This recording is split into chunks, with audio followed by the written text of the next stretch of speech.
Do or Die, a Tyler Morlin short story by J.T. Finn, narrated by Larry Gorman. Tyler Morlin's head hit the ground so hard he saw stars. A muscular leg wrapped around his neck, constricting like a boa and pinning him in place. He gasped for breath as the thigh crushed his windpipe. Two vice-like hands clamped onto his forearm with monster truck force and wrenched it away from his body. His shoulder creaked ominously, threatening to rip from its socket. "Enough! Enough!" the voice inside his head screamed out. He couldn't bring himself to say the words out loud. Never give up. Never let them see you sweat. He tapped the mat grudgingly. The man on top of him released the armbar and stood victorious. Lying on his back, Tyler caught his breath and stared at the ceiling, chiding himself for losing his edge. An indistinct form hovered above him. It took a few seconds for his brain to defog. Refusing the outstretched arm, he rolled onto his knees and lifted himself with his own power. "I can do this myself, thank you." He staggered to his feet, vision swimming. Masking his trembling limbs, he bowed. As his opponent turned away, Tyler allowed the grin to slide off his face.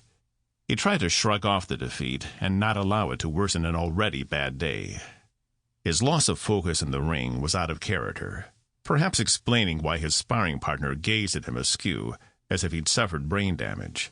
Sucking air through his bruised windpipe, he scanned the dojo, praying his students hadn't witnessed the humiliating takedown.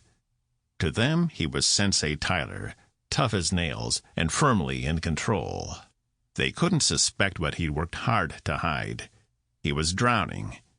He was putting in 110% to maintain his spotless academic record at MIT, yet the frenetic pace barely kept his head above water.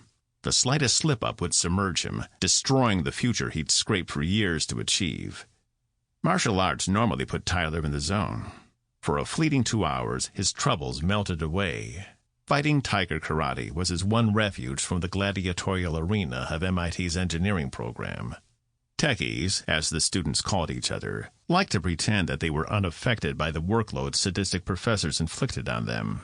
They shunned showing any hint of vulnerability, lest they make themselves a target. The cutthroat environment encouraged the techies to resort to extreme measures to get a leg up and screw the grading curve for their classmates. Whoever thought they were so witty when they touted Chicago was the place where fun went to die never attended MIT. If they did, they'd know that fun never even made it past the limestone columns of MIT's main entrance at 77 Mass Ave. Junior year lived up to its reputation as the hardest. Sample complete. Ready to continue?